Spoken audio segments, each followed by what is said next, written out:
The medical system is simply broken. Despite all of our medical advancements, chronic diseases like diabetes, heart disease, and obesity are at an all-time high. Why are so many of us getting sick and sicker? Well, today I'm going to break down the truth about what's wrong with the healthcare system and, more importantly, how you can avoid becoming a victim of it.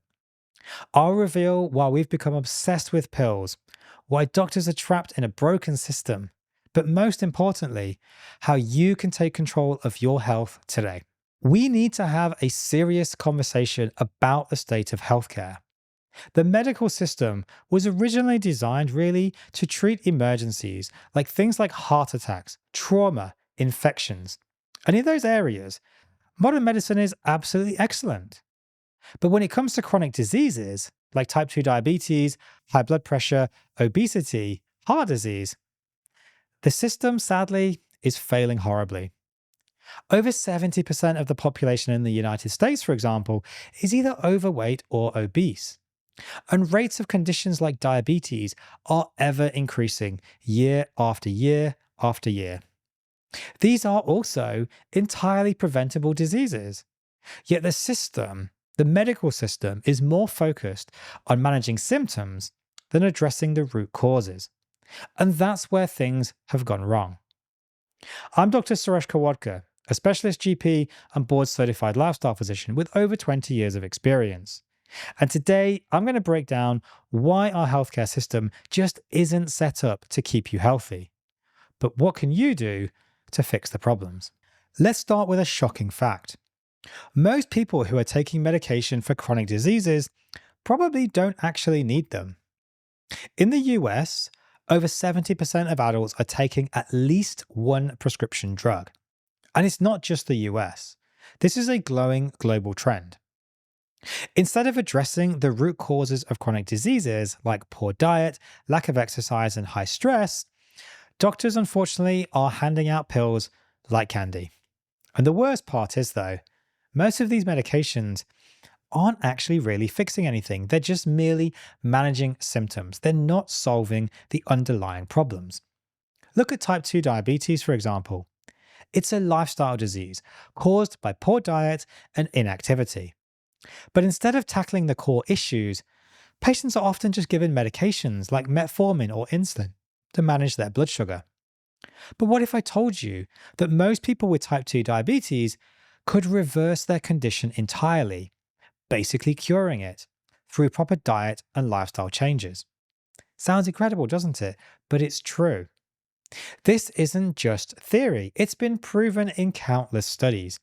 Yet the system just keeps pushing pills because that's how the business model works. Pharmaceutical companies make billions, if not trillions, from lifelong customers. And doctors are stuck prescribing these medications because they don't have the knowledge, the time, or the resources to offer real, long-term solutions. It's a vicious cycle that unfortunately is just making people sicker and sicker, and sadly more dependent on drugs all the time. The sad truth is that most doctors, I'm sure, genuinely want to help their patients. They didn't go into medicine, I'm sure most of them, to just hand out pills and follow guidelines blindly. But the system they work in just doesn't really allow them to practice true preventative care. For example, the average GP consultation is less than 10 minutes. Mine's about 25, but the average GP. That's barely enough time to ask about symptoms, write a prescription, and send the patient on their way. How can a doctor possibly talk about the importance of nutrition, exercise, stress management, and sleep, sun exposure, addictions like smoking and alcohol, all within 10 minutes? It's impossible. But it's not really the doctor's fault. It's the healthcare system and it's set up in this way. Healthcare, especially in countries with public or insurance-based models, is mostly about volume. Doctors are expected to see dozens of patients a day, and their performance, sadly, is often measured by how many prescriptions they write, not how many people they cure. What's worse is that many doctors fear stepping outside of the official medical guidelines. These guidelines, whilst hopefully well meaning, are often heavily influenced, if not written entirely, by pharmaceutical companies. So even if a doctor knows that lifestyle changes would work better for their patients than the medication would, they often feel trapped by the system. Doctors, unfortunately, they are caught between a rock and a hard place. If they go against the guidelines, they risk losing their license or facing legal action and complaints. If they stick to the guidelines, they have to kind of just watch as their patients get sicker and sicker and sicker, only really managing to manage symptoms rather than actually curing the disease under the surface. I want to talk about the real root cause of many chronic diseases. I think it's two things: insulin resistance and plant toxins. Insulin resistance is a state in which the body's cells essentially become less responsive to insulin, the hormone responsible for regulating blood sugar. It's the main driver behind type 2 diabetes, obesity, heart disease, and even some neurological disorders like Alzheimer's dementia, which many doctors are now calling quote unquote type 3 diabetes. Here's the cycle. You eat a diet high in processed carbs and refined sugars, the blood sugar spikes, your pancreas pumps out insulin to manage it. Over time, your cells stop responding to insulin as effectively, and your pancreas has to produce more and more and more insulin to keep your blood sugar under control, essentially forcing the cell to take up the blood sugar. This really leads to then insulin resistance. Insulin resistance doesn't just cause high blood sugar though, it causes weight gain, especially around the belly, high blood pressure, fatty liver disease, and increases your risk of heart disease, heart attacks, strokes, even as I said, potentially dementia, and most likely certain cancers as well. The really scary part though is it's estimated that over 90% of people, especially in America, are metabolically unhealthy with some level of insulin resistance. So why then is your doctor not talking to you about this? Well, the simple answer is that most doctors are not trained in nutrition or lifestyle medicine. They don't get the time in medical school or even afterwards to learn about the impact of diet on insulin resistance. And frankly, they're just too busy in practice to educate themselves further. In fact, I had a conversation recently with another doctor who I think said this really fantastic quote. They said, "You can either keep up to date or you can see patients. The best we can hope for is to not fall too far behind." How sad is that? Of course, this means the root causes of chronic diseases unfortunately just go unaddressed, and patients are just given medications to manage symptoms rather than tackling the root cause, which is almost always their diet. Worse yet, we live in a world where everybody unfortunately just wants a quick fix. It's human nature. If you've got high cholesterol, don't worry about your diet, just take a statin. If you're overweight, don't bother trying to lose weight, just get gastric bypass. You're feeling tired, there's a pill for that. You're feeling sleepy, there's a pill for that. You can't sleep, there's a pill for that. There's a quick fix for everything. Statins, for example, are prescribed to lower cholesterol and to try to prevent heart disease. But research shows that statins don't prevent heart disease anywhere near as effectively as we've been led to believe. In fact, they also come with a host of side effects like muscle pain, liver damage, and increased risk of type 2 diabetes. You're actually more likely to develop type 2 diabetes from a statin than you are to prevent one non-fatal heart attack. The reality is most people, for their heart health particularly, would be much better off making those lifestyle changes than being on the statin. Surgery is another example.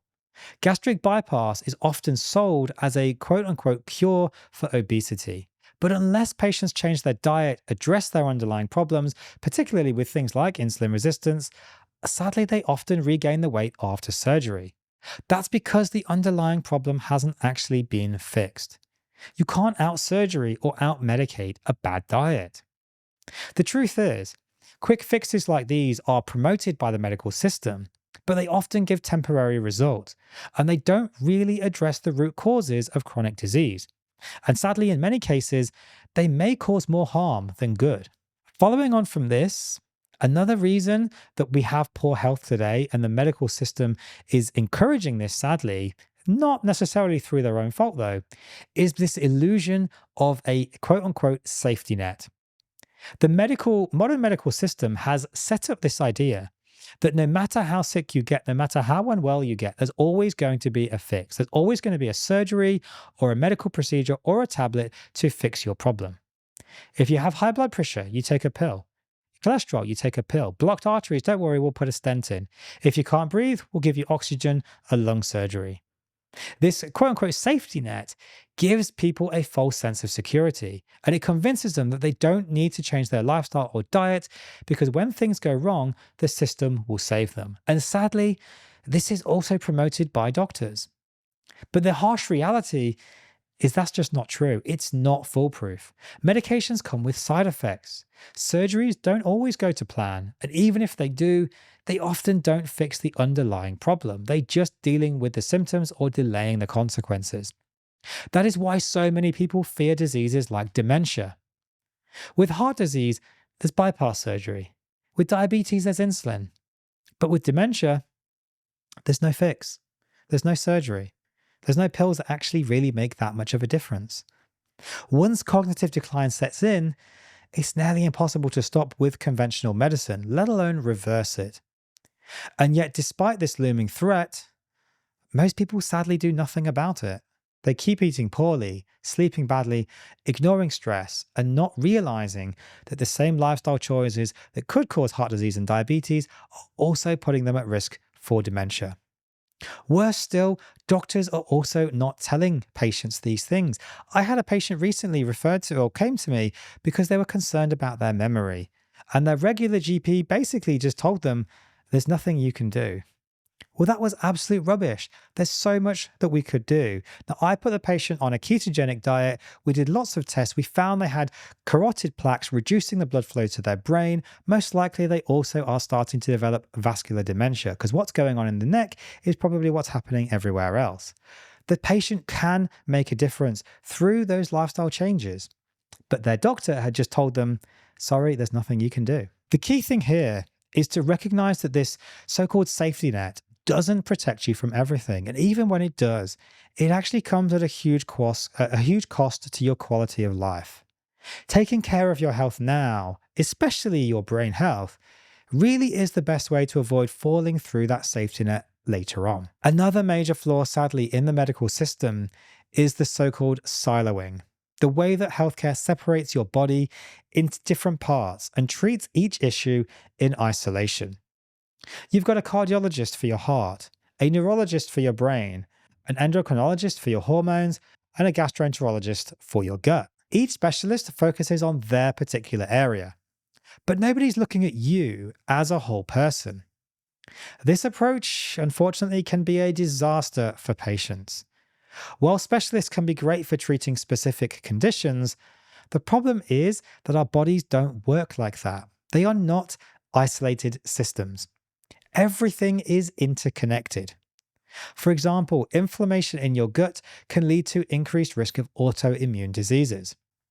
Insulin resistance can lead to heart disease, high blood pressure, and even cognitive decline, as I've mentioned. But because each specialist is so focused on their little silo, these connections, sadly, they're often missed. You might go to your cardiologist for high blood pressure, but they're unlikely to talk to you about your diet in any significant detail, or anything remotely addressing insulin resistance. Your endocrinologist might treat your thyroid, but are they also considering how your stress levels, sleep, and gut health are playing a role in your symptoms? Not very likely. The result? You end up with a long list of medications, one from each specialist, treating the symptoms of each disease, but without anybody taking a step back to see the bigger picture. Nobody is asking why these diseases are happening in the first place. And nobody is addressing the root cause, which for most chronic diseases is almost always lifestyle related. What we need is true holistic care and a system that promotes that. A system that looks at you as a whole person, not just a collection of diseases. This is where lifestyle medicine can be so powerful. By focusing on the root causes of the disease, diet, stress, sleep, exercise, you can start to address the underlying problems rather than just managing symptoms across multiple silos. It's about trying to treat the person, not just the disease. Most people would expect their GP or family physician to be doing this. But as I said, the average GP consultation lasts less than 10 minutes. How is your GP possibly going to make that happen? The answer is they can't and they won't. And so ultimately, nobody's really looking after the patient, including the patient themselves. So this is where we start to talk about what can we actually do? How do we fix this problem? Doctors don't talk about these things because the system doesn't reward those lifestyle changes. We need to change it so that we can prevent these issues in the first place. And that's really with this idea of lifestyle medicine. This is where the real healing happens. The best part though, this doesn't require pills or surgery. It just requires simple yet powerful changes in how we live our lives. Let me break it down a little bit for you. Chronic diseases like type 2 diabetes, obesity, and hypertension we know are mostly driven by diet and lifestyle choices. The good news is that reversing these diseases is entirely possible. Studies show that switching to a low-carb or carnivore diet can have profound effects on reversing insulin resistance, reducing inflammation, and helping patients to lose weight sustainably. The carnivore diet in particular focuses on nutrient-dense animal products and cuts out the sugars, refined foods, and plant toxins that wreak havoc on our metabolic and mental health. Research from Harvard University in 2022 found that people who followed the carnivore diet reported significant improvements in blood sugar control, weight loss, and overall well-being. Now, this wasn't the best study, but it's a pretty good study just looking at the idea of diet. Many of my own patients have seen their chronic conditions disappear within weeks of adopting a carnivore or a carnivore adjacent diet like I do. No drugs, no surgery, just real food. It's not just diet though. Exercise plays a critical role in managing insulin sensitivity and improving your health, particularly cardiovascular health. Studies show that even moderate physical activity, like walking 30 minutes a day, can dramatically reduce the risk of developing chronic diseases. Sleep is another big factor. Poor sleep increases insulin resistance and raises the risk of obesity and type 2 diabetes. Yet how many of us prioritize sleep? Not many. Most people think they can just catch up on sleep over the weekend. But research shows that this consistent poor sleep is a direct contributor to metabolic dysfunction and poor health. And then there's stress. Stress management is so important. Chronic stress leads to elevated cortisol levels, which in turn will increase insulin resistance, fat storage, and development of chronic diseases. Techniques like meditation, deep breathing, and spending time outdoors can have a dramatic effect on your stress levels, and therefore improving metabolic health. The key here with all of this, though, is sustainability. Lifestyle changes don't have to be extreme. You don't need to train like an athlete or to follow a complicated meal plan. The goal is to create small, manageable changes that you can stick to for the long term.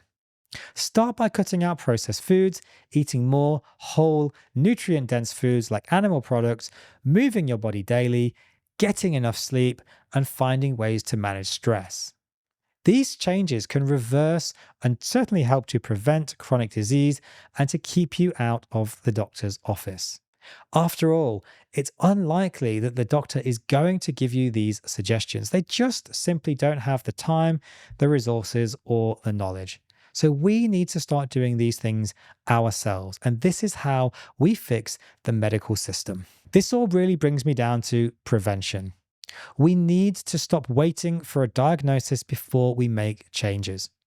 The best way to avoid chronic disease is to prevent it in the first place. Prevention really is better than cure, and it's far simpler than most people realize. The majority of chronic diseases, including diabetes, heart disease, and even some cancers, are entirely preventable with lifestyle changes.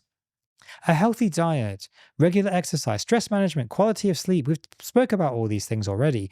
These are the foundations of a healthy life. But here's the problem. The medical system just is not focused on prevention. It's focused on treatment. The system waits until you get sick, and then it gives you a pill or a procedure.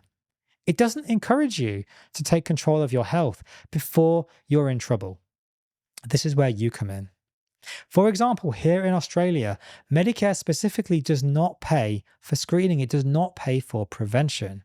How sad is that? Screening programs like bowel cancer screening, cervical cancer screening, these are very useful, but they're screening, they're not prevention. It means you already have changes starting and they're just picking it up very early.